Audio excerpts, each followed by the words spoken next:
ہمارے پاس جو معلومات پہلے آئیں وہ تو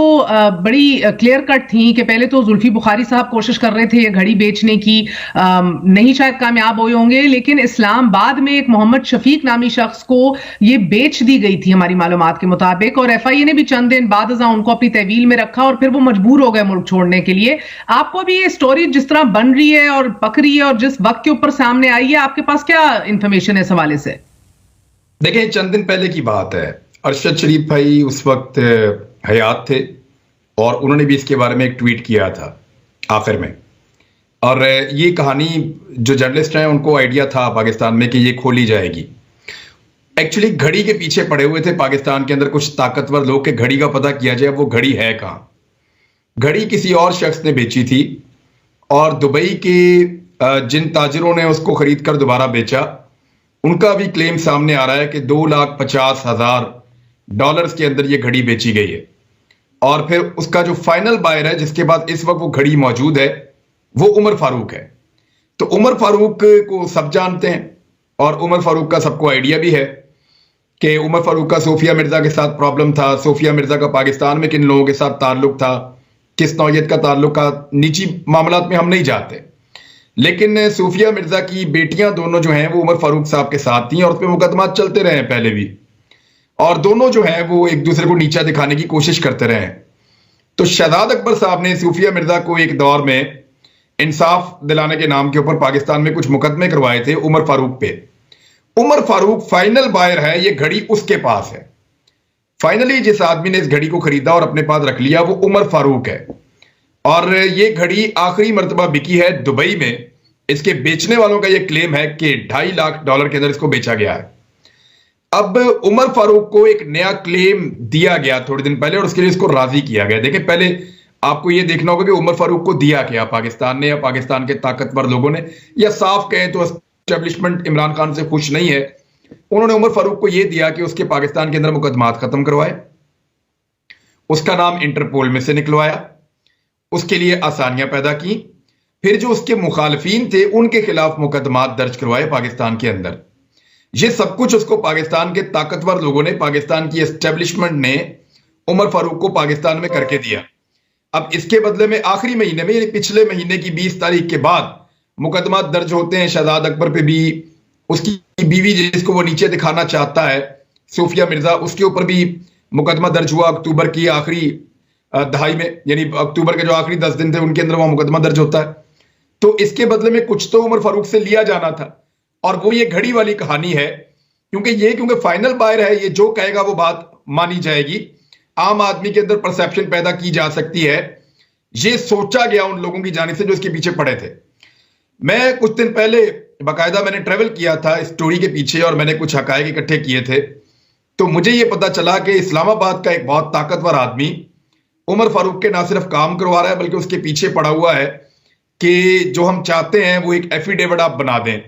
پھر یہ کہانی بنائی گئی۔ اچھا، پہلے کہانی کچھ اور بنائی گئی تھی، پہلے جو کہانی بنائی گئی تھی اس میں پرابلم یہ تھا کہ بینک ٹرانزیکشن نہیں مل رہی تھی، پھر ایک کہانی بنائی گئی تو اس میں کسی دکاندار کو ڈالنا پڑ رہا تھا، تو جب کوئی بھی کہانی کام نہیں کی تو فائنلی کہانی یہ بنائی گئی کہ شہزاد اکبر نے مجھے کہا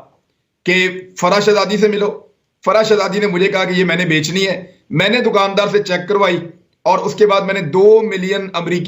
میں یا 7.5 ملین جو درہم ہے ان کے اندر میں نے یہ گھڑی خرید لی۔ اب یہ بالکل ساری فیک کہانی ہے، یہ ابھی بنائی گئی ہے، وہ جو بیچنے والے ہیں وہ بھی سامنے آ گئے ہیں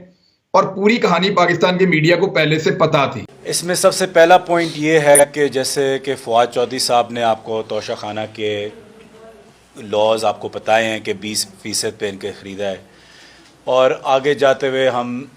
انگلینڈ میں بھی باہر ملکوں میں بھی کیس کریں گے میڈیا ہاؤسز پہ، چاہے جنگ گروپ ہو یا سما گروپ ہو، لہٰذا اس کے باوجود بھی کوئی بھی ان کے جو شوز ہیں انہیں یہ نہیں اٹھایا کہ جی جو چیز قانون کے خلاف ہے، توشہ خانہ کے رولز کے خلاف جو ہے وہ ایک گاڑیاں آصف ولی زرداری کے پاس بھی موجود ہیں اس وقت اور نواز شریف کے پاس بھی موجود ہے اس وقت۔ اور اسپیکر آف دا ہاؤس راجہ اشرف نے واپس مجھے ایک ریفرنس جو میں نے فائل کیا تھا لکھا کہ یہ نہیں کہ انہوں نے یہ خریدی نہیں ہے یا انہوں نے یہ لی نہیں ہے یا ان کے پاس یہ ہے نہیں، ڈینائل کوئی نہیں آیا، ان کے ڈیفنس یہ آیا کہ جی اس وقت وہ MNA نہیں تھے, ماشاءاللہ سے وہ ملک کے پریزیڈنٹ تھے. تو یہ بھی نہیں کہ MNA لیول تھے, ملک کے سب سے بڑے عہدے پہ وہ بیٹھے ہوئے تھے. جب انہوں نے گاڑیاں خریدیں جو توشہ خانہ کے رولز کے بالکل خلاف ہے, antiques and cars belong to the cabinet pool. تو ایک تو یہ بات کہ وہاں کوئی شوز نہیں ہو رہے, وہاں کوئی جیو پہ گھنٹے گھنٹے کے شوز نہیں ہو رہے کہ یہ گاڑیاں کدھر ہیں. جہاں تک اس سیٹ کی بات ہے, اس سیٹ کی دو چیزیں جو مزیدار ہیں جو عمر صاحب نے جو کی تھی, وہ یہ ہے کہ سب سے پہلے جیسے فواد بھائی نے آپ کو بتایا کہ یہ ایک چھوٹی سی دکان جس کی کوئی حیثیت نہیں ہے, بلکہ دکان سے کم ایک ویب سائٹ ہے زیادہ, اور اس سے ایک ویلیویشن جو انہوں نے بنائی ہے اس سیٹ کی, وہ بنائی ہے $12 ملین کی. پروگرام سے 1 گھنٹہ پہلے, اور پروگرام سے 1 گھنٹہ پہلے, اور اس ویلیویشن پہ جو تاریخ لکھی ہوئی ہے وہ 15 نومبر ہے.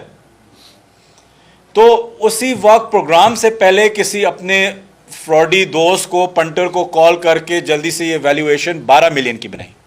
میں واضح طور پہ نیشنل ٹیلی ویژن پہ چیلنج کرتا ہوں کہ گراف کی کئی دکانیں ہیں دبئی میں اس وقت, ہمیں وہاں سے ویلیویشن, میڈیا بھی آئے, ہم بھی آتے ہیں, وہاں بیٹھ کے ویلیویشن کر لیں. پہلی بات. دوسری بات یہ بھی میں آپ کو پوائنٹ دینا چاہتا ہوں کہ جس ڈیلر کو یہ 5 کروڑ 70 لاکھ میں یہ بیچا گیا, اور میری اطلاع کے مطابق اس ڈیلر نے اس کو سیٹ کو آگے بیچا ہے شاید انہی حضرات کو, وہ 6 کروڑ 10 لاکھ پہ بیچا ہے. اور وہ ڈیلر بھی جو تھا, اس کا نام میں ابھی ریویل نہیں کروں گا کیونکہ وہ ابھی ملک سے بھاگے ہوئے ہیں, وہ بھی دبئی میں ہیں, کیونکہ جب ہماری حکومت گئی تو FIA نے اس جولر کے جو ڈیلر ہوتا ہے اس کو بھی اٹھا لیا تھا, اس کو اندر بھی کیا ہوا تھا کافی دیر سے. اس کے بعد جب اس کو چھوڑا تو وہ ملک ڈر کے مارے ملک چھوڑ کے باہر بھاگا ہوا ہے. تو ان سے بھی انشاءاللہ آج رابطہ ہوگا اور حقائق پتہ چل جائیں گے کہ انہوں نے کس کو بیچا, ایگزیکٹلی کتنے کے بیچا. لیکن جو مجھے ابھی تک پتہ چلا ہے وہ 6 کروڑ 10 لاکھ پہ بیچا ہے, اور اس ڈیلر کا نام بھی پتہ ہے, ان کا نمبر بھی پتہ ہے, ان کو دبئی میں ان کا اتا پتہ بھی پتہ ہے. تو انشاءاللہ یہ بھی حقائق سارے سامنے آ جائیں گے, تو یہ جھوٹ بھی آپ کے سامنے انارتھ ہو جائے گا. تیسری چیز اس میں آخر میں یہ کہ دبئی اس دنیا میں شاید سب سے ایک بہترین سیف سٹی ہے. ہر کونے پہ آپ کے پاس کیمراز ہیں, اور خاص طور پہ ایک آدمی جو اپنے آپ کو ایک ملٹی ملینئر ڈکلیئر کرتا ہے, ان کے دفتروں کے لابیز میں, ان کے دفتروں میں ہر جگہ CCTV کیمراز ہیں یہ جب بھی چاہیں لے سکتے ہیں کیونکہ ان کا آفس ہے. لیکن یہ ڈکلیئر کرنا کہ فرح بی بھی ان کے پاس آئی ہے اور انہوں نے پیسے لیے ہیں, تو ان کے پاس ایٹ لیسٹ لابی کی انٹرنس کی تو تصویریں ہوں گی یا ویڈیو ہوگا, کوئی ایک چیز نہیں ہے. دوسری چیز, آپ سب یہاں بیٹھے ہوئے ہیں, آپ کو پتہ ہے کہ آپ 1 لاکھ کی چیز بھی خریدے, آپ رسیٹ لیتے ہیں, کچھ لیتے ہیں کہ یہ کسی اور کی مالکیت پہ نہ آئے. ان صاحب نے $2 ملین کہہ رہے ہیں کہ ہم نے نکال کے دے دیے بغیر کسی رسیٹ کے, بغیر کسی کنفرمیشن کے, بغیر کسی پروف کے, اور خود ٹی وی پہ کہہ رہے ہیں کہ میرے پاس کوئی اس پہ پروف نہیں ہے. تو اس گھڑی کی میں نے آپ کو واضح طور پہ کہہ دیا کہ اس گھڑی کی, اس پورے سیٹ کی انشاءاللہ آپ کے سامنے ایک اصل ویلیویشن بھی رکھی جائے گی, اور جو ڈیلر ہے جس کو بیچا بھی گیا تھا ان سے بھی پتہ چل جائے گا کہ آگے کس کو انہوں نے بیچا تھا, کہ یہ انسان تھے یا نہیں. اور اس میں آخری بات میں صرف یہ کہتا ہوں کہ جو فواد چودھری صاحب نے بتایا ہے کہ ان کو جو ECL سے انٹرپول لسٹ سے بھی جو نکالا گیا, 15 اکتوبر کا اناؤنسمنٹ تھی, تو یہ آپ کہہ سکتے ہیں 12 یا 15 اکتوبر کے لگ بھگ اس کے بیچ میں سے ان کو نکالا گیا, اور اس کے 1 مہینے کے اندر ان سے پریس کانفرنس کرائی گئی. جو اس میں آگے شریم مزاری صاحبہ اس میں تفصیل سے بات کریں گی. میں آپ کو یہ کہہ رہا ہوں کہ اس 1 مہینے کی کرونالوجی اگر آپ اٹھا کے دیکھیں, کسٹوڈیل ٹورچر سے لے کے پریس کے اوپر, خان صاحب کے اوپر حملہ, ارشد شریف صاحب کی شہادت, اب یہ اس پوری سرکس کی اگر آپ کرونالوجی اٹھا کے دیکھیں 30 دن کے اندر کیا ہوا ہے, تو ہر چیز واضح ہو جائے گی کہ یہ کون سی سرکس ہے اور اس کا رنگ 1980 سے 2013 تک ذرا سنیے کون کتنے تحائف لے کر گیا. جنرل ضیاء الحق صاحب نے توشہ خانہ سے کل 122 تحائف اپنے ساتھ گھر لے گئے. جنرل ضیاء الحق توشہ خانہ سے کل 122 تحفے اپنے ساتھ گھر لے گئے. سابق وزیر اعظم محمد خان جنیجو توشہ خانہ سے 304 تحفے اپنے ساتھ لے گئے. غلام اسحاق خان صاحب جو ہمارے سابق صدر ہیں 88 تحفے اپنے ساتھ لے گئے. بے نظیر بھٹو کل 174 تحفے توشہ خانہ سے اپنے ساتھ لے گئے. نواز شریف 75 تحائف اپنے ساتھ لے گئے. وہ کل آپ پچھلی مرتبہ جب بات ہوئی تو میں بتایا تھا کہ نواز شریف صاحب ترکمانستان کا ایک کارپٹ جو ہے 50 روپے میں لے گئے. قطر کا امیر کا جو بریف کیس ہے وہ کوئی 875 روپے میں لے گئے. تو ایک سعودی ریفل جو تھی وہ 14,500 میں لے گئے. تو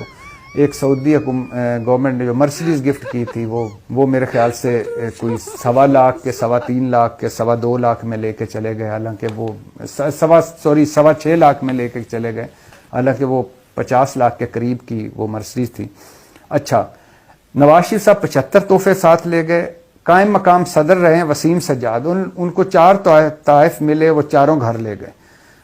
فاروق لغاری صاحب ہمارے صدر ہوتے تھے, وہ توشہ خانہ سے 114 تحفے گھر لے گئے. رفیق تارڑ صاحب ہمارے صدر ہوتے تھے, وہ 73 تحفے اپنے ساتھ لے گئے.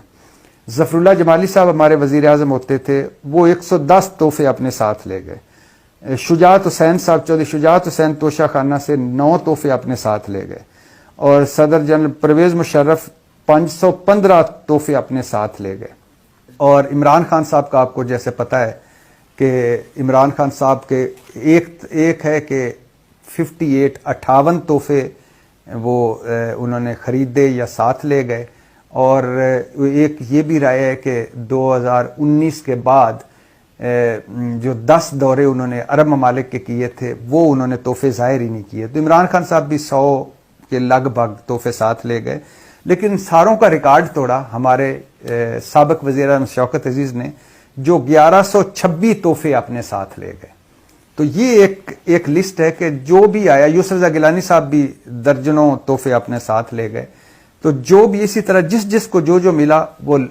خیر سے پتلی گلی سے لے کے اونے پونے داموں پہ لے کے نکلتا چلا گیا.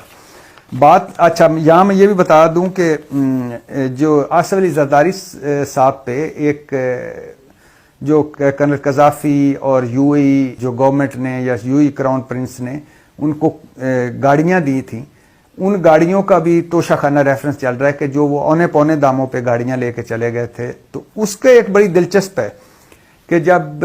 جعلی اکاؤنٹس منی لانڈرنگ والی GIT جو ہے, انہوں نے جب یہ جعلی اکاؤنٹس منی لانڈرنگ وہ فلودے والے تو وہ سارا جب انہوں نے تحقیقات کی تو اس میں پتہ چلا پاکستان کسٹمز نے 48.28 ملین کہا کہ پے کریں ڈیوٹی جو گاڑیاں باہر سے تحفے زرداری صاحب کو ملی اور جو باہر سے ہیں. انہوں نے کہا 48.28 ملین پے کریں. زرداری صاحب کو کہا. زرداری صاحب نے 37.16 یعنی 37.16 ملین فیک اکاؤنٹ سے پے کیے. مزہ آیا نا, یعنی مبینہ طور پر جو لٹ مار کا پیسہ تھا اس میں سے ڈیوٹی دی, اور جو باقی 11.11 ملین تھا وہ ابھی تک پیش نہیں کیا. اچھا, پھر آگے وہ بتاتے ہیں کہ جو گفٹس تھے, گاڑیاں جو تحفے میں ملی تھیں, تو اس کو سینٹرل پول کیبنٹ میں ان کو شو کرنا تھا, لیکن زرداری صاحب کو کہا گیا کہ وہ شو نہ کریں اور اپنے پاس رکھیں, اور یہ 15% قیمت ادا کر کے تو وہ لے لیں. یعنی مثال کے طور پر گاڑی کی قیمت کروڑ روپے ہے تو آپ 15 لاکھ دے کے وہ گاڑی لے لیں. اور اس وقت یوسف رضا گیلانی وزیر اعظم تھے, انہوں نے یہ اپروول دی تھی زرداری صاحب کو کہ آپ گاڑیاں لے کے اسی گاڑی پہ بیٹھ کے باؤ سونی گڈی والے پتلی گلی سے نکل جائیں.